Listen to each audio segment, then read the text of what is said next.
नमस्कार। UP TET पर्यावरण अध्ययन का इम्पोर्टेंट श्रृंखला पार्ट नंबर 6 तक पहुंच चुका है। आज पार्ट नंबर 6वें का पहला प्रश्न आपकी स्क्रीन पर ये रहा। आपके सामने आज की वीडियो का पहला प्रश्न है ये, इसलिए ध्यान से समझिएगा और आंसर दीजिए। ये प्रैक्टिस वीडियो है, थोड़े क्वेश्चन सिंपल भी हुआ करें, तो ये मत सोचिए कि आपकी ईवीएस से बाहर जा रहे हैं या हमें कठिन क्वेश्चन ही आएंगे। आपके सिलेबस से बाहर नहीं होंगे, वो सिंपल हैं क्योंकि आपको सिलेबस पढ़ाया जा चुका है, इसलिए पढ़िए, थोड़ा समझिए। क्लियर है? भारतीय संविधान में विधि का शासन विचार कहाँ से लिया गया, यानी इंडियन कॉन्स्टिट्यूशन में विधि का शासन किस देश से लिया गया है? अमेरिका, इंग्लैंड, स्विट्जरलैंड या आयरलैंड? कमेंट बॉक्स में इसका आंसर भेजिएगा और दिमाग में याद कीजिए कि आपने आंसर कौन सा चुना है। तो विधि का शासन इंग्लैंड, या इसमें लिख सकता है यूके, या लिख सकता है ब्रिटेन। तो यहाँ से हमने ये विचार स्वीकारा था अपने संविधान के लिए। क्लियर है? अगला प्रश्न आपके सामने है, लोकसभा के चुनाव के लिए अधिसूचना कौन जारी करता है? भारतीय चुनाव आयोग, गृह मंत्रालय, राष्ट्रपति या भारतीय सचिवालय? राइट ऑप्शन है इस प्रश्न का ए ऑप्शन, यानी भारत का चुनाव आयोग, निर्वाचन आयोग अधिसूचना जारी करता है।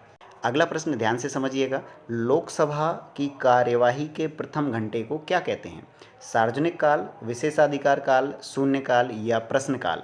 यानी जब लोकसभा बैठती है उसका पहला घंटा, जैसे पर डे हमारी क्लास चलती है तो पहला घंटा क्या होता है, वैसे ही लोकसभा का पहला घंटा होता है, उसे किस रूप में जाना जाता है?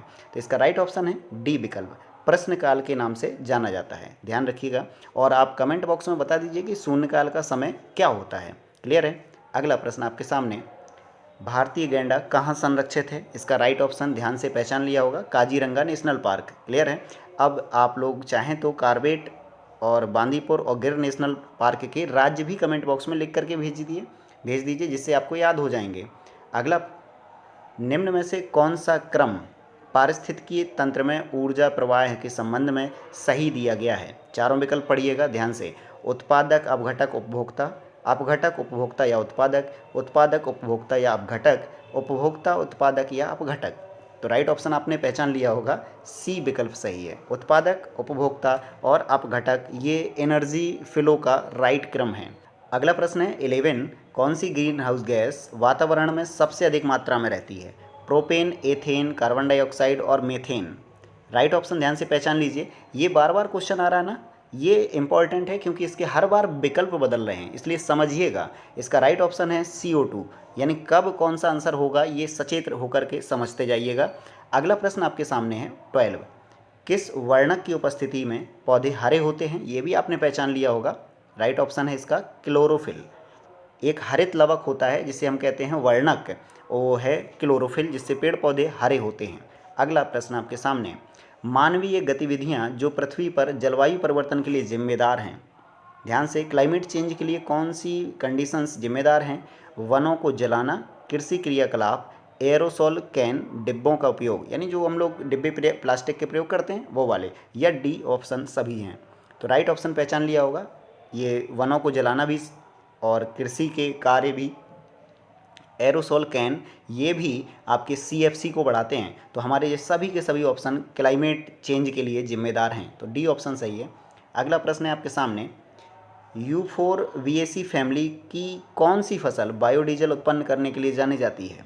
ये हो सकता है आपसे, ये सरल क्वेश्चन है, लेकिन ये ऑप्शन अगर बना दे कि बायोडीजल का जेट्रोफा पौधा किस फैमिली का है, तो ध्यान रखिए U4VAC फैमिली का है, ये पूछ लेगा तो कठिन बनेगा, इसलिए ध्यान रखिएगा जेट्रोफा पौधा बायोडीजल वाला है, याद होगा आपको, लेकिन किस फैमिली का है? U4VAC। अगला प्रश्न है 15 नंबर का, जैविक समुदाय में प्राथमिक उपभोक्ता कौन है? मांसाहारी, सर्वाहारी, शाकाहारी, डेट्रीवोर्स? फर्स्ट कंज्यूमर पूछा गया है, फर्स्ट कंज्यूमर कौन है? मांसाहारी होगा, सर्वाहारी या शाकाहारी या डेट्रीवोर्स? राइट ऑप्शन पहचान लिया होगा, शाकाहारी पहला उपभोक्ता होता है फूड चेन में। क्लियर है? उत्पादक पेड़ पौधे होते हैं और पहला उपभोक्ता कौन होता है? पेड़ पौधों का खाने वाला, जो हिरन वगैरह हैं, भैंस, गाय और हिरन, ये शाकाहारी होते हैं जो प्राथमिक कंज्यूमर होते हैं। अगला प्रश्न आपके सामने, ये भी सिंपल है, ज्वर नियंत्रण टैबलेट पूछी है, पैरासीटामोल है, पिछले प्रश्नों में आई है पेपरों में, इसलिए दे दिया है विकल्प। आपके सामने एक और है, दही निर्माण वाले सूक्ष्म जीव, जिसको नहीं है पता वो नोट करते जाइएगा, लैक्टोबैसिलस होते हैं दही निर्माण बनाने वाले माइकोबैक्टीरिया। अगला प्रश्न है आपके सामने, मानव रुधिर वर्ग की खोज कार्ल एंड स्टीनर, ये 2 बार क्वेश्चन आ चुका है पिछले यूपी टेट्स में। क्लियर है? अगला प्रश्न आपके सामने, प्याज, आलू, अदरक ये जड़ हैं, तना हैं, सल्क पत्र या अपस्थानिक जड़ें? तो प्याज, आलू, अदरक ये तने के उदाहरण हैं, ध्यान रखिएगा। क्लियर है। अगला प्रश्न आपके सामने, एक कोशिकीय सूक्ष्म जीव है। कौन है एक कोशिकीय सूक्ष्म जीव? विषाणु, हाइड्रा, पैरामीशियम या स्पाइरोगायरा? तो सचेत होकर के देखिएगा, जो सिंपल क्वेश्चन है उनको जल्दी जल्दी करते हैं हम लोग, और थोड़ा हार्ड होते हैं उनको लेवल में समय देते हैं। एक कोशिकीय सूक्ष्म जीव कौन है? ये राइट ऑप्शन है आपका पैरामीशियम। पैरामीशियम सिंगल सेल एक माइकोबैक्टीरिया है, ध्यान रखिएगा इसको। अगला प्रश्न है आपके सामने, सौरमंडल का सबसे बड़ा ग्रह शुक्र, बृहस्पति, शनि या यूरेनस?